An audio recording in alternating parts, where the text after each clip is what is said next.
Hello, I'm Dr. Zed, and welcome to the Being You podcast, where we dive into life's deepest questions so you can awaken to the abundance of your natural state of being.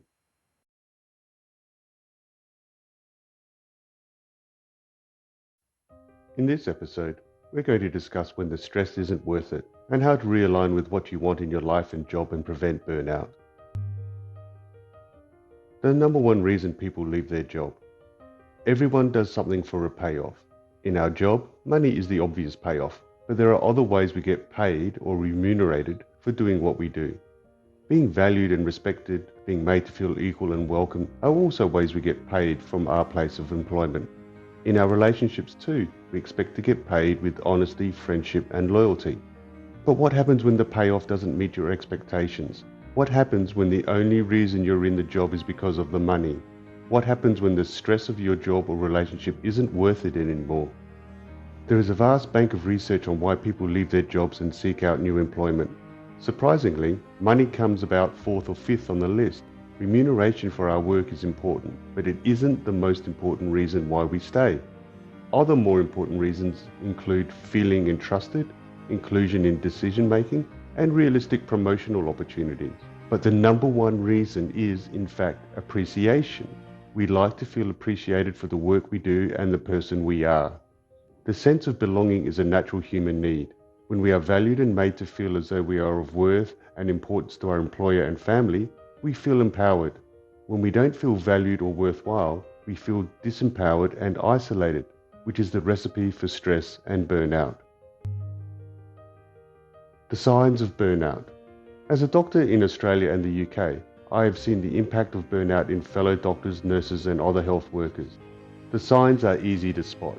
Perpetual lateness, regular sick days, high stress, laziness and procrastination, quickness to anger, arguments with co-workers, negativity and carelessness towards patients, and disregard for authority, protocols and rules.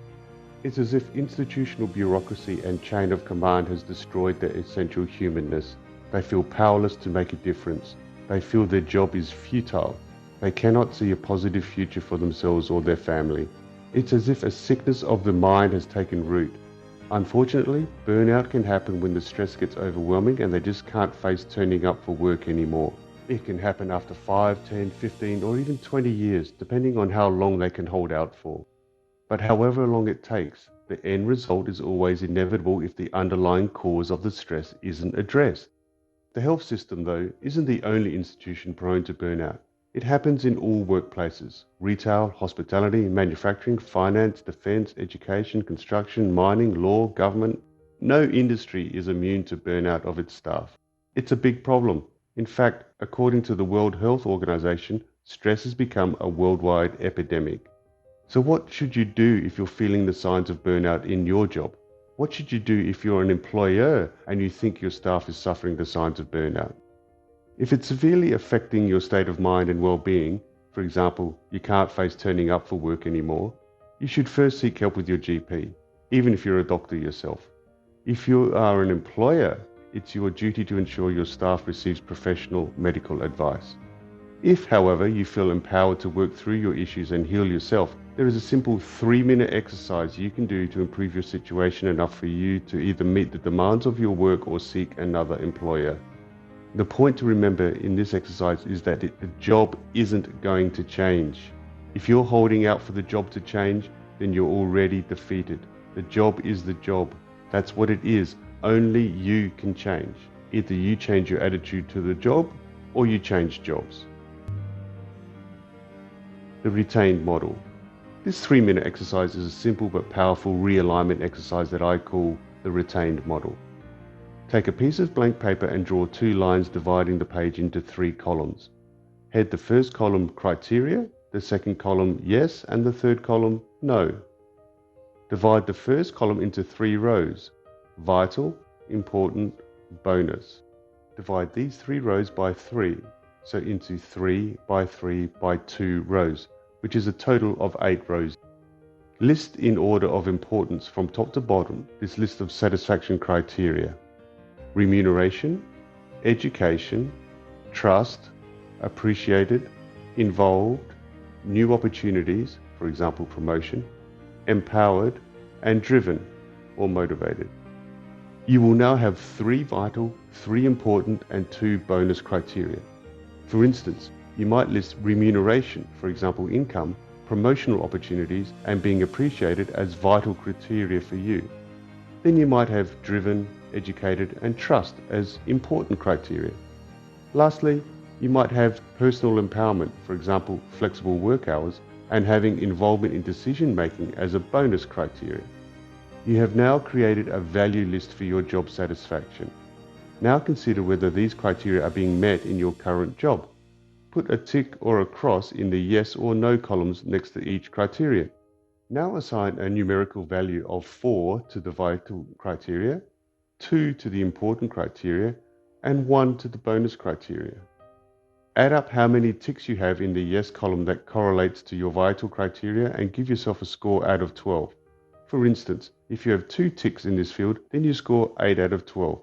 No ticks equals 0 out of 12. Do the same with the number of ticks correlating to your important criteria and score it out of 6. For instance, if you have 1 tick in this field, then you score 2 out of 6. Do the same with the number of ticks correlating to your bonus values and score it out of 2. For instance, if you have 2 ticks in this field, then you score 2 out of 2. Finally, tally up your 3 scores and give yourself a total score out of 20. For instance, 1 vital tick, 3 important ticks, and 2 bonus ticks gives you a total score of 4 plus 6 plus 2, which equals 12 out of 20. What the score means.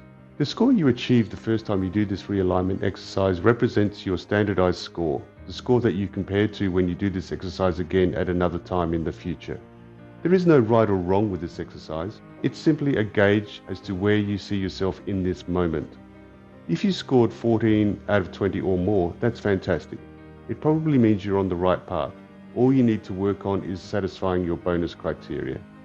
If you scored 10 to 13 out of 20, you're probably comfortable with where you're at, but you would do well to sit down with your superiors and colleagues and work out how to satisfy your vital and important criteria, even reevaluate the level of importance of your criteria. If, however, you've scored 9 out of 20 and under, this could indicate a malalignment with who you are and what you do. It is an indication that your values and expectations are not being met. You owe it to yourself and your employer to sit down and discuss your current role and whether there is scope for your vital and important criteria to be met in your current role or even in another role. The payoff for doing this exercise will be worth it.